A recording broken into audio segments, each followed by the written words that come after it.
This is Wizard Grandpa's Stories.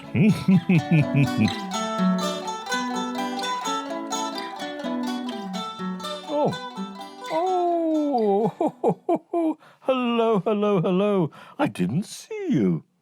How very nice to see you. Welcome to Wizard Grandpa's Stories. Today, I'd like to tell you the story of the proud princess. Now, once upon a time, there was a princess who was so very, very proud. She was so proud that nobody was good enough for her. No one could meet her high standard of perfection. And she had no husband, for no one was good enough for her. Well, her father, the king, became very, very tired of this situation, and one day he invited all the princes, the kings, the lords, and the earls, and the barons from all the surrounding kingdoms to come to his castle. And there they all lined up in a row, and the princess inspected them one by one. She looked at the first one. You're too fat. She looked at the second one. You're too tall and skinny. And the third one. You've got such a red face. And on she went, criticizing each one and finding something rude to say to them. Right at the very end of this long line of lords and princes was a tall, handsome stranger. She had to find something wrong with him, and he had a little curly beard at the end of his chin. She said, I don't want you, Whiskers. And that was that. The king sent all the kings and princes and earls and lords away, and was left with his proud daughter. He was furious. Well, my daughter, he said, that was your last chance. From now on, I will decide who you marry. And in fact, you will marry the next person who comes calling at our castle, whether a beggar or a minstrel, whoever it is, you shall marry them. No, father, no, you can't do this. You've had every chance in the world, he said. Now I will decide. The next morning, everyone in the castle was woken by the sound of singing. Outside the castle door was a man singing his heart out, a minstrel. He was dressed in rags. He was poor, as poor could be, obviously, and he had a huge bushy red beard covering his face. The king called for him to be brought in. And before anyone could say or do anything, he'd called for a priest and married his daughter to the minstrel. Off you go, he said to her, and let me never see you again. And to the man, to the minstrel, he gave £5. Take her away, and don't ever bring her back. And off he went. Well, the princess was crying and crying and crying, and her new husband, the minstrel, took her by the hand and pulled her through the forest, through the woods, across the countryside. Where she was going she didn't know, but it was to her new home. Then she realized she was in a place she'd never been before, and she said to her new husband, the minstrel, Whose forest is this? And the man said to her, Well, this forest belongs to a man known as King Whiskers. Whiskers? That was the name she'd given to the tall and rather handsome person at the end of the line of the suitors. Whiskers, she said. They walked a bit further and saw a beautiful, huge field of wheat. Whose field is that? She said to her new husband. That field belongs to King Whiskers. Oh, she turned down a man who was so very rich. How foolish and now she was married to a poor minstrel. In the distance, she saw a city, a grand city. "Whose city is that?"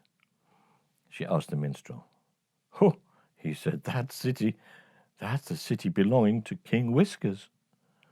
"Oh," she said, by now becoming very downhearted. Finally, they reached a small cottage. "Oh, whose cottage is this?" she asked the minstrel. "Well," he said, "it used to be mine, but now it's yours." This was their new home. Oh, the princess stepped inside, and she cried and cried again. It couldn't have been more different to the castle she was used to. The floor was dirty. The furniture was poor, wooden chairs and a wooden table. And there wasn't even a fire in the hearth. Well, her new husband, the minstrel, had to teach her how to make a fire, how to cook food and prepare it. And soon they ate their simple meal and went to bed. The next day, the minstrel gave her some new clothes. Well, new to her, but old, poor clothes, suitable for her new station. And he said to her, "Now we must keep you occupied." And he went outside and came back with willow branches. And he showed her how to strip the branches down.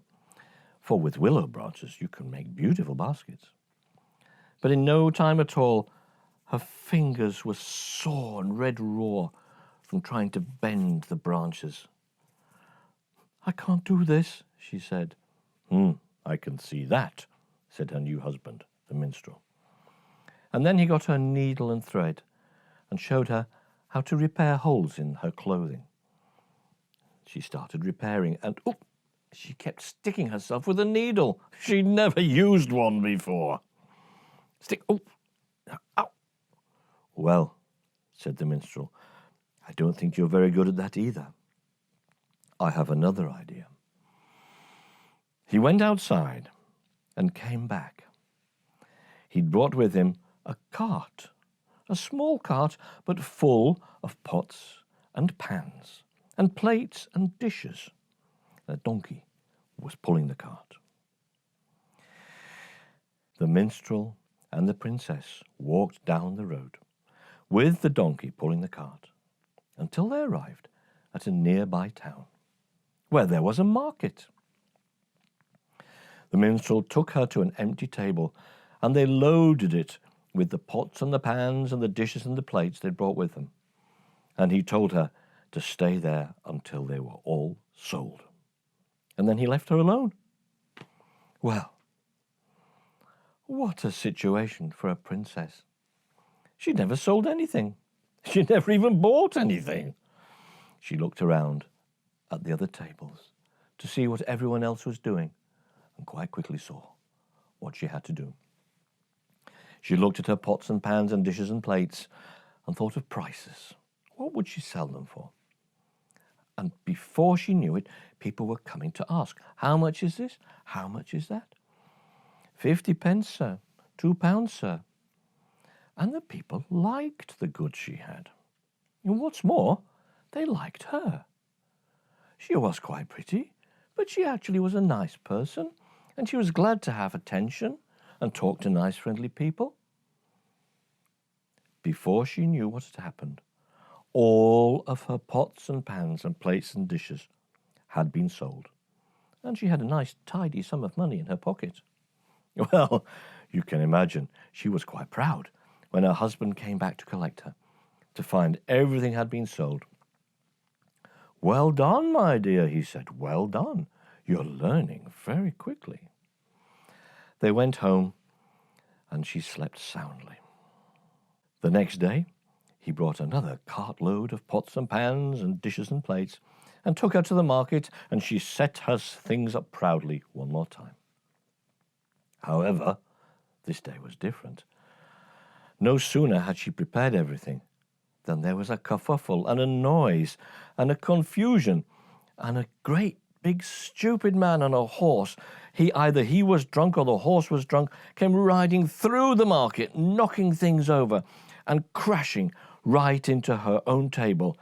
Everything fell on the floor and smash, it was all broken. Oh, the princess cried. She had nothing to sell. She'd failed miserably.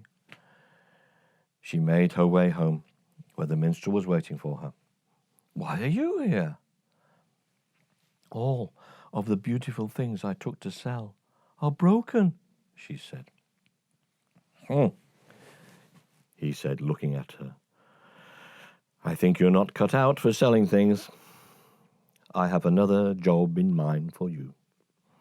A friend of mine works in the palace kitchens. You can be a scullery maid there. Surely you should be able to manage that." So the next day he took her to the palace. It was a grand palace, and the kitchens were huge, and there was a lot of work to do. But she tried her best to learn how to tend to the fire, how to help with the cooking, how to wash the pans, how to scrub the floors, and at the end of each day, she came home with some scraps, some bits of food which no one had wanted, usually enough for supper for both her and her husband. She was pleased that she was managing something at last. She'd been there for a week when it was announced there was going to be a grand ball. A huge reception was taking place for the king and his new bride. Nobody knew who the bride was, and in fact, the princess didn't even know who the king was. Nevertheless, she worked very hard in the kitchen, helping to prepare the food for the huge feast that evening. And when it came to be time for her to go home, the chief cook said to her, "You've worked very well this week. Here, take this." And the cook gave her some pies into her pocket, some cakes into her pockets, some bread rolls, some pieces of cheese, and some lovely pieces of fish. Her pockets were crammed with food. She was very pleased and very proud, but not the same kind of proud as before. She was just about to go when the cook said to her, "Let's have a look in the ballroom." They tiptoed down the corridor, and in the great ballroom they could hear music. They opened the door just a crack and looked inside.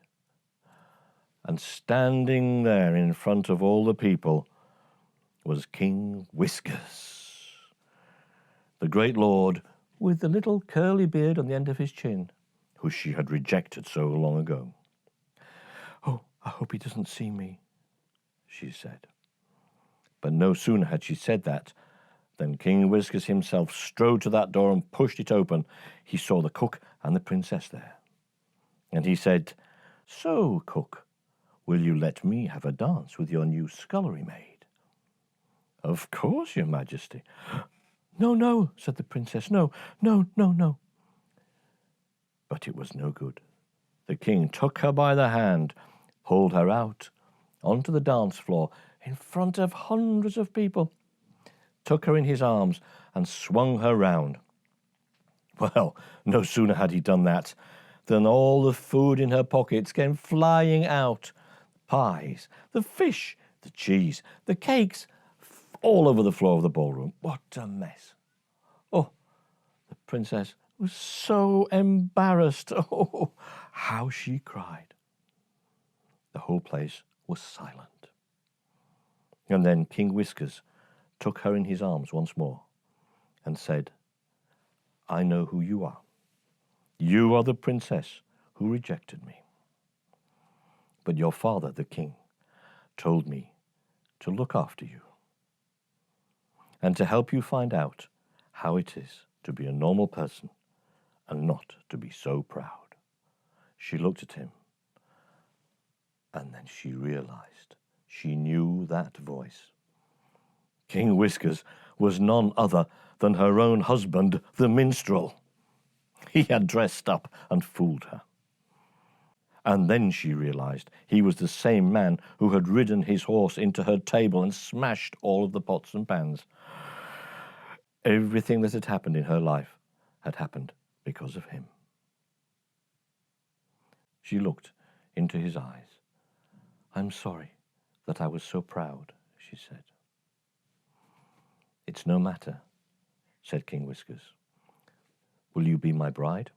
For this is my wedding feast." "Oh, yes," she said. "Oh, yes, yes, yes." And they danced, and they danced, and they danced, although, of course, other servants had taken away all the food that was on the floor. How they danced, and the next day they were indeed married.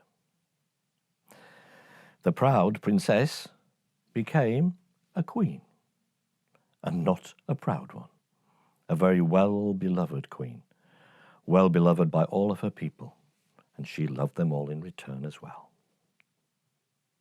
And that is the story of the proud princess. I hope you liked it. Thank you for watching. And don't forget to like, subscribe, and share. And come back soon and bring all your friends with you for another story. Another one of Wizard Grandpa's stories. Bye-bye. Bye-bye. Come again soon. Bye-bye.